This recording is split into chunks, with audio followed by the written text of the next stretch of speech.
give the opening statement. I have no idea what to say. I would not know what to say. He looked at that. I have no idea what any of that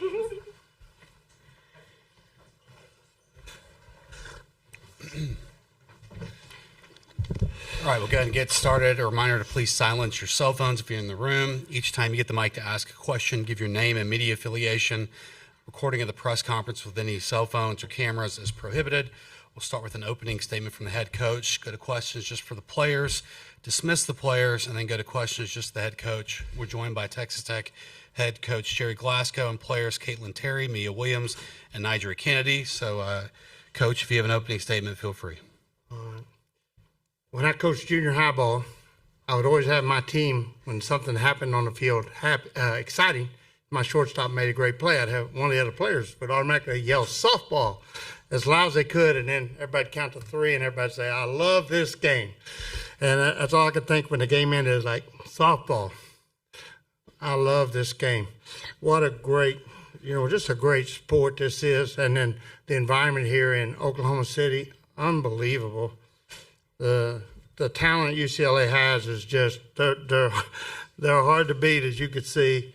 I was so impressed the way they just kept coming at us, and you don't expect anything less from a program like that with the traditions they have, the great coaches they have, and then the unbelievable talent in those uniforms. So tip of the hat to UCLA for creating that, what I think is one of the best games we've seen in a long time at Oklahoma City. The crowd was amazing, and the Red Raider fans, I've got to give a big shout out. They have went from my first game at home last year, was like Nigel Kennedy was pitching, was like 150 people in the stands, and I'm like, we got the equivalent of Bo Jackson and Herschel Walker in the circle, and we got 150 people, and to where we are now, where thousands of people are following us to Oklahoma City and support us, and I made a mistake. My wife parked over at Remington Park, and I said, I'm gonna walk with my wife, and it took me like an hour and a half taking pictures and autographs. I didn't realize I couldn't walk through a crowd anymore, especially at the World Series. So just tremendous atmosphere, and I want to make sure I acknowledge all of that and UCLA before I start. And then with my team, just so proud of them. We come from behind tonight. I always say to get to the World Series and to win a World Series and advance to the World Series, you always have to have a come from behind win. You have to have an extra inning win. We got a couple of those tonight checked off again. We've been doing that pretty good because coaches making some bad decisions sometimes, maybe, I don't know. Anyway, I thought my kids were just so good the way they came out. Mia 3 for 5. Maya Davis 3 for 6. They were just so good up and down the lineup. Tony 2 for 5, and then in the circle, KT and Nigeri, they're just battling. And we got doubleheader tomorrow, so it's really important we didn't burn them up tonight. It's really important. And when I look at it, we went 4 innings and 5 innings, and it seemed like 32 innings. But I think we can go into tomorrow. We got arms, and they're learning to just have each other's back, and we're learning how to be a team. So I'm just super, super proud of my team. Maya Davis, outstanding. I'm just so proud of her. Lauren already just kept getting on base, walks, hit by pitches. It's a special team right now. Taylor Panel, another couple great hits. I could go on forever. So just a great night for our team. Okay, we'll open up with questions to the players on the left side. Second row here, Jake. Yeah, Jake Trotter, ESPN. Caitlin, how did it feel to make plays on the mound, make plays at the plate, especially against those guys? I mean, it was great. I just trusting the ball in the circle and trusting my preparation at the plate and just knowing that this team's going to have my back. Okay, we got the right side, front row, Brady. Brady Vernon, Softball America. Just for either of the pitchers, just when you're facing that lineup, do you just kind of have to live with the runs and kind of be fearless and pound the zone? Yeah, I think it's honestly just trying to get our offense back in the dugout as fast as possible. Obviously, they have a lot of power, so just trying to limit the damage as much as possible, going right at hitters, and then trusting that our offense is going to take care of us. Okay, more questions for players? Okay, we go left side, front row, Nathan. Nathan Geese, Lubbock Avalanche Journal for KT and Nigel. Just the way you guys are rotating in, one starts, you come in, you don't really know when exactly you're coming in. How are you kind of managing that time in between? I know KT, you're out in the field for it. Nigel, you were too, but what are you just kind of paying attention to while the other one's pitching and knowing that you can kind of come back in at any time? I mean, yeah, it's just kind of staying locked in, knowing that at any time either of us can go back in, and just knowing that each other's going to have their back no matter who's in, but like just keeping your mind locked in, honestly. Yeah, kind of the same thing, just staying in the game, especially in the dugout. Just always knowing what's going on, what batter's coming up and stuff like that. Okay, we'll stay on the left side in the second row here to Jake. Nigel, this kind of felt like a marathon. What's it going to take tomorrow from you guys to get back to where you were last season? Yeah, I think it's just playing for each other again. I mean, I feel like when we're out there, we're just fighting for each other. We're trying to we're just trying to have each other's back. So the same way we've been playing all year. Okay, we got the right side front row, Brady. Brady Brennan, Softball America. Just Mia, what were you kind of seeing from Taylor? It seemed like you were locked in right away, and just does it make it easier when you kind of know that they're not going to make a pitching change when she's 160 plus deep? Yeah, I mean, we never know when they're going to make a pitching change. They could have if they wanted to. We never know what they're going to do. But I think just going up tonight, I just stuck to my plan that I had before the game, just picking out good pitches, and it worked. Okay, we got the left side front row, Nathan. Nigel, the last 2 years, Jerry has compared you to Michael Jordan, Bo Jackson, and Herschel Walker. What does that mean for you to have a coach that sees you in that kind of light like that? Yeah, it means everything. Just to have a coach that has like that kind of confidence in you to compare you to those kind of like athletes, it's incredible. Any more questions for players? We go all the way in the back on the right. Shelby Hilliard, Red Raiders Sports. For the players, whoever wants to answer all three, if you have time. How does the last couple of weeks in these crazy games, how did that help you today to be able to come back and the back and forth of it? Yeah, I think every game from those games and here on out is going to be a fight, a dog fight. So just sticking to our preparation and our practice that we've been doing since August, and yeah. You hit it on the spot. We got that left side front row, Nathan. Just me offensively, you and Maya came out first pitch swinging right away. Was that part of the game plan? You wanted to try to get up early? Did you just see the good pitches and it kind of rolled from there? Yeah, just picking out good pitches. I think that's the name of the game. When we need to pick out good pitches and get good swing, good things happen. Period. Okay. I think that'll wrap things up for players. Thank you, guys. Thank you.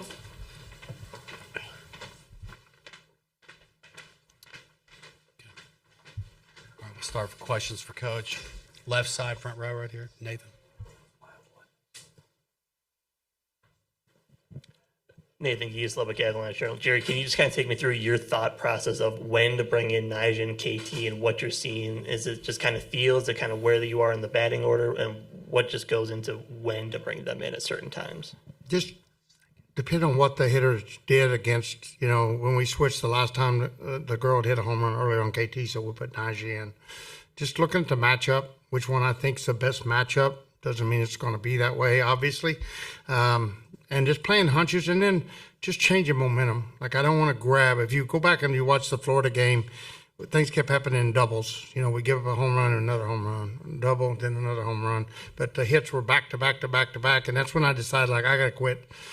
I got to quit delaying. I wanted to do it. And I wanted to do it more earlier. And the pitchers, when you got All-American pitchers, they want the ball. Like, they want the circle.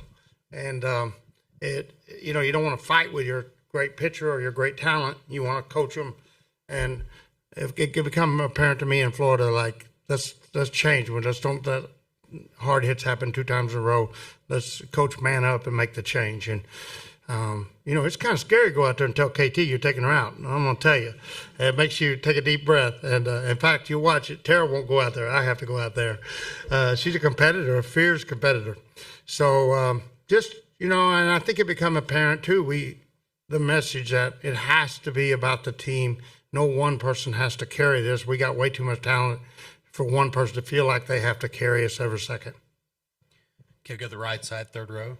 Cassandra Negley, Yahoo Sports. Understanding all of that, did you look back and maybe second guess taking Caitlin out because she was dealing, and how chomping at the bit were they each throughout those extra innings trying to get back in? I'm sure I thought of that because I thought a whole lot of stuff during that when it went wrong. And The hardest part was doing it again. After it didn't work, then go back and making the moves after that was the hardest part. But I was actually standing right beside KT and said, "You want the move? You want the ball here?" And she said, "Let her have it. She's got it. She's got it." And she had total faith. Like, Nigel's got it, and she was cruising. I think that's where you've got to tip your hat to the greatness of Megan Grant and Jordan Woolbury. Those aren't just average softball players. Those aren't just average All-Americans. Those are great, great, great softball players. And when you have to compete with them, you got to know they're going to beat you a certain amount of time. So I really didn't think a whole lot about it. I just thought we had to, keep playing the game. Okay, we go on the right side, front row. Ty Kaplan, the Daily Toreador. Coach, you alluded to some accountability, saying that you maybe made a dumb choice. How did your players respond to that, and what specifically was it that you feel wasn't the best coaching decision? At this point, they don't doubt me a whole lot. I sent them a text the other day like, "Hey, I want to cancel hitting. If you trust me to have you ready, we'll cancel hitting today." And a couple of them tested. Vic tested, "I'll trust you with my life." And then it was just like over and over. Of course, they probably was tired too and didn't want to hit, but it was pretty neat having the kids tell you, "Coach, whatever you say, we'll do it." And I think we've reached that point as a program for the most part where they really buy in. And it takes time, especially with great players, talented players. It takes a little while for them to buy in, especially something they've never seen done before. But I feel like our team they got my back. I know they do. Okay, we got the left side, third row on the aisle. Brett Ramirez, Believe in Texas Tech. Coach, speaking of players like Victoria Valdez, she came in, got a really big hit by pitch. Desiree Spearman got her first career Women's College World Series hit. What's the message for these players to stay ready when the moment gets big like that? Yeah, they all have to be ready because we're going to use them. And if you look, we used almost everybody on the roster, which is exactly what you want. You don't want to be – the kids that were here last year, they want to be a part of this, and they want to win it. Our goal is not just to get here. Our goal is to get all the way to the finish line and be in front when we get there. And if you talk about team chemistry, then you got to find a way. Like, surely there's one thing each one of those athletes that have been here for 2 or 3 years can do to help my ball club. And it's up to me as a head coach to find a role for each player. And that's what I'm trying to do. I'm trying to make them all feel like they're a part of our family. They're a part of our team. They're a part of what makes us click. Okay, we go to the right side, front row. Brady. Brady Vernon, Softball America. Just, Jerry, what did you see specifically from KT that you think really worked in the circle for her tonight? Her ball was really moving. I mean, she got so many swing and misses, and I saw 72 on the scoreboard. I mean, when you watch her KT, you see it's like the ultimate competitor. This greatness, the competitiveness is like a Bobby Hurley or, just greatness is what I see. And then tonight I saw her in her greatness giving everything she had to our ball club. Okay, this will be the last one, left row, front row. How much of the last 24 hours has been kind of managing emotions and then throughout that game emotions, and then how much of that is going to be a factor with tomorrow? It was tough last night, and people asked me what I say. I said nothing because I know what I got. I got a locker room and a dugout full of athletes that want to win. And I thought I got to give them, we got 18 hours till the game starts. And I've got to let them migrate from where they're at. I don't need to get in the locker room and say, "Hey, we got to get up, quit feeling sorry for yourself." And I didn't need to tell them that. I need to let them feel the emotions that you felt, because when I went to bed last night, I was dying. I was dying. And at 2:30 in the morning, I hadn't been asleep one bit. I just lay there and look at the ceiling, thinking about, things maybe I should have did or could have did.